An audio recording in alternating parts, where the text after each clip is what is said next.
Bienvenue une fois de plus sur cette nouvelle vidéo, j'espère que vous allez bien les amis. Aujourd'hui on va voir ensemble comment est-ce qu'on peut faire pour essayer de pallier au problème de Touch ID sur notre Mac qui ne fonctionne plus. Supposons que vous avez un MacBook Pro et que votre Touch ID ne fonctionne plus. Donc par exemple vous vous réveillez un matin et votre Touch ID ne fonctionne plus pour par exemple déverrouiller l'installation d'une application ou bien déverrouiller en fait votre Mac. Donc comment est-ce que vous pouvez faire pour pallier à cela? C'est ce que nous allons rapidement voir dans cette vidéo. Mais jamais si c'est la première fois que vous passez par ici. Régulièrement, nous faisons de superbes astuces de ce genre. Donc, si jamais cette thématique vous intéresse, n'hésitez pas, abonnez-vous pour ne rien rater des prochaines vidéos.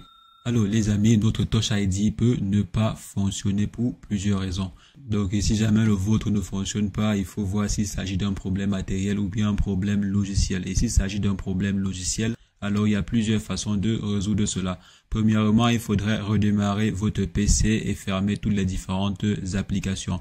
Donc on vient ici dans éteindre le PC ou bien redémarrer en fermant en fait toutes les différentes applications. Donc ne cochez pas réouvrir les applications en cours. Donc si je viens par exemple ici, ne cochez pas réouvrir toutes ces applications et tout. Donc vous laissez comme ceci, vous éteignez en fait votre PC en fermant toutes les différentes applications.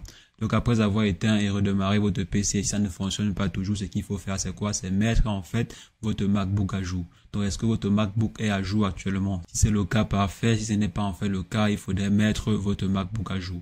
Pour mettre le MacBook à jour, il suffit simplement de venir à ce niveau et de venir dans Général et mettre votre MacBook à jour. Je viens simplement là, je m'en vais dans mise à jour logiciel et je mets mon MacBook à jour actuellement si mon MacBook est à jour. Et après avoir mis le MacBook à jour, si jamais cela ne fonctionne pas toujours, ce qu'il faudrait faire c'est quoi? C'est aller en fait reconfigurer votre Touch ID. Donc je m'en vais simplement dans Réglages, Système et ensuite je vais aller sur les paramètres. Donc je viens ici, je m'en vais dans Touch ID. Donc ici Touch ID et mot de passe. Donc arrivé à ce niveau, ce qu'il faudrait faire c'est quoi? C'est ajouter en fait, vous cliquez sur ajouter une empreinte digitale.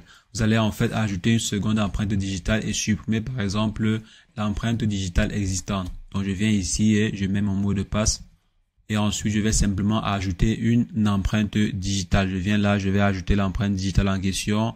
Je m'efforce à ajouter correctement l'empreinte digitale si bien sûr vous arrivez à ajouter l'empreinte digitale en question. Parce qu'il faudrait voir si ce n'est pas en fait votre lecteur d'empreinte digitale qui a été endommagé ou bien déconnecté ou tout simplement grillé. Donc là par exemple si vous avez la possibilité de pouvoir ajouter une empreinte digitale, ça veut dire que votre lecteur d'empreinte digitale fonctionne correctement. Donc là maintenant il faudrait simplement voir pourquoi est-ce que vous n'arrivez pas à déverrouiller vos différentes applications, mais votre machine avec votre empreinte digitale. Donc je viens ici et je vois les différentes fonctionnalités. Donc maintenant à quoi me servira l'empreinte digitale en question?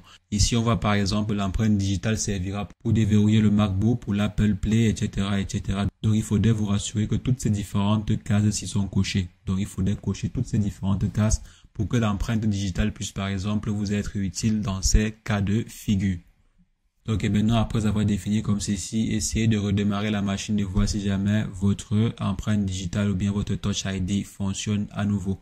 Bien sûr, comme j'ai dit, vous pouvez ajouter une empreinte digitale et supprimer en fait l'empreinte digitale existante. Donc moi par exemple, j'aurais pu supprimer le doigt 1, mais pour mon cas, je n'ai pas vraiment un problème de Touch ID qui ne fonctionne pas. Et après avoir reconfiguré ainsi votre Touch ID, si jamais le problème persiste, il faudrait voir s'il ne s'agit pas d'un problème matériel. Donc par exemple, connecté, assurez-vous en fait que votre MacBook est bien alimenté. Si le MacBook est bien alimenté, vérifiez si jamais il n'y a pas un élément qui est resté bloqué sur votre Touch ID ou bien autour de votre Touch ID sur votre Mac. Vérifiez également si jamais il n'y a pas un liquide qui s'est renversé sur votre Touch ID. Parce que s'il y a un liquide qui s'est renversé sur votre Touch ID, cela pourrait endommager en fait votre lecteur d'empreinte digitale. Donc il faudrait vérifier si jamais un liquide ne s'est pas renversé dessus. Si un liquide s'est renversé dessus, il faudrait simplement essayer d'assécher votre Touch ID pour pouvoir par exemple faire disparaître de l'eau ou bien du liquide qui s'est renversé dessus et ensuite pouvoir réessayer. Mais généralement lorsqu'un liquide se renverse dessus, il y a de très fortes chances que cela endommage drastiquement votre lecteur d'empreinte digitale. Donc après avoir fait ces différentes vérification-ci et appliquer toutes les méthodes qu'on a vues dans cette vidéo. Et si jamais cela ne fonctionne pas toujours, il faudrait essayer de se rapprocher vers un centre de dépannage agréé pour essayer de corriger votre problème. Donc les amis, c'est ce que je voulais rapidement partager avec vous. On va se revoir très prochainement pour une nouvelle astuce WandaTech. Mais entre-temps, portez-vous bien Ciao, ciao.